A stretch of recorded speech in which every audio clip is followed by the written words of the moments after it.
Do you know? Let me be it's sharp. Corruption. A man like you, a reporter with the chops that you have, show me one example where there has really been pay for play. In other words, show me one example where somebody took money, one of these Clintons took money, and as a result of taking that money, they influenced some legislation or they directed the country in a place where the money giver wanted them to go. When you can prove that, then I'll be concerned. It's the appearance. It's just like appearance. I'm going to give Barack Obama a compliment now. Whoa. In 7 years, he hasn't put himself in that situation. Has he, everyone? No, he hasn't. Okay? How many times have the Clintons put themselves in that situation? Thousands? I mean, that has to be taken into account. Last word. Show me one pay for play. Show me one. And show me one evidence that her personal email has resulted in a national security leak that our enemies have obtained classified information. We don't have subpoena powers the rubber hitting the road. Do you have the Middle East? They blew the Middle East. Hillary Clinton was Secretary of State. The Middle East is going to hell in a handbasket. That's a whole different thing. That's the issue. That's a whole different thing. Who's going to help us guide the world to a peaceful kind of world where there's equilibrium? Who's going to help us? Bernie Sanders is going to do it. Geraldo has ever undertaken.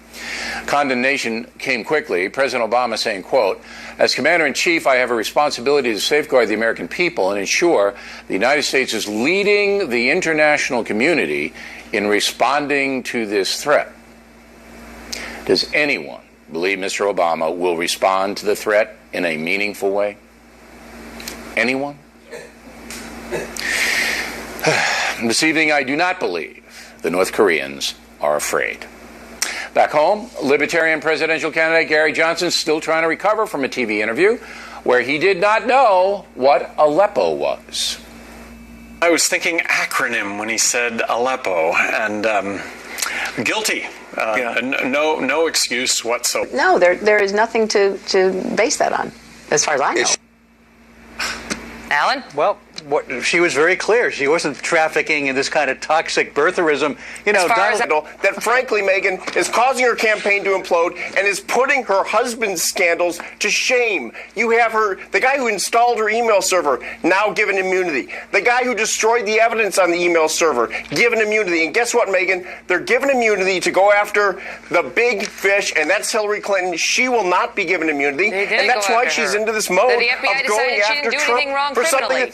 But here's the question, but to David's first point, Alan, about why... Dead issue, Megyn, and when you bring it up again as Hillary Clinton did, it's actually a slap in the face to Mr. Obama. No. And it's a diversion tactic, obviously. If she wants to talk about issues that are relevant to this campaign, let's talk about these email revelations, Megyn, that would lead to anyone else being indicted in a federal court. When you talk about there's no, and Comey talked about no intent.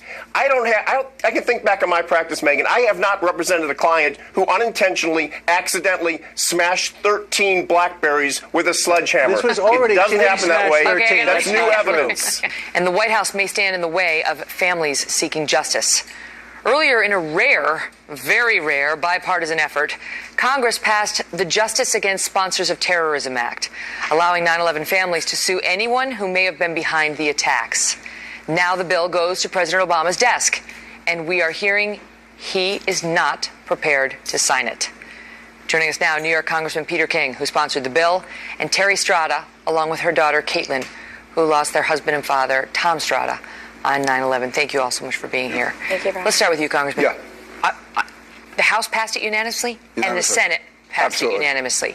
Every single one of our representatives is in favor of this. Right. And the president's going to stop it? Why? He's threatening to veto it. There's pressure from the Saudis, from Saudi lobbyists, the foreign policy establishment somehow thinks this will unravel things, which is nonsense. This bill was so finely drawn. Terry was there every step of the way. Unravel things meaning what? Our relationship with Saudi Arabia? Probably with Saudi Arabia. They feel because Saudi Arabia is cooperating with us in certain areas, we don't want to antagonize it. Listen, they cooperate sometimes they don't. We have to send a signal that they have to cooperate all the time because there's strong evidence as to what may have happened on 9/11. If they have nothing to worry about, don't worry about the lawsuit. But as far as the president threatening to veto it, I think it's important. Donald Trump come out today. He supported the legislation.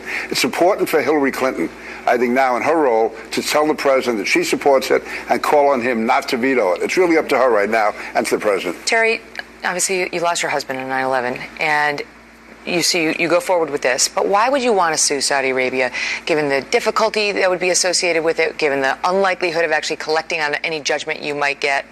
Oh, because the evidence points to them. So they are the ones responsible for the murder of my husband. And I, like all the other 9/11 families, we deserve justice and accountability for that. Our lives were shattered on that day, and it has not been easy the last 15 years, and it's never going to be easy living without him. So there needs to be accountability. It doesn't matter what country it was.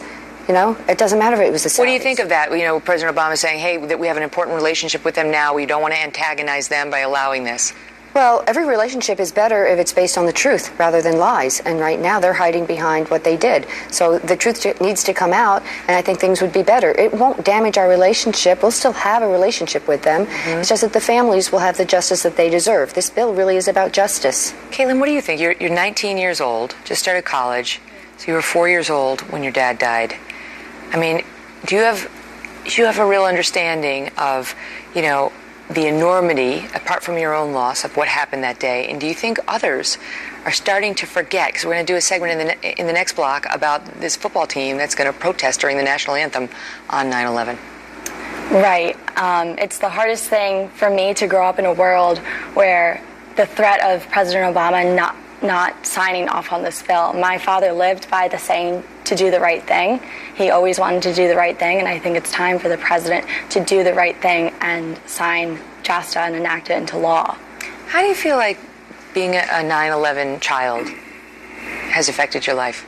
Oh, it's changed my life. It is the hardest thing to grow up without a parent due to terrorism, and I wouldn't wish it on anyone.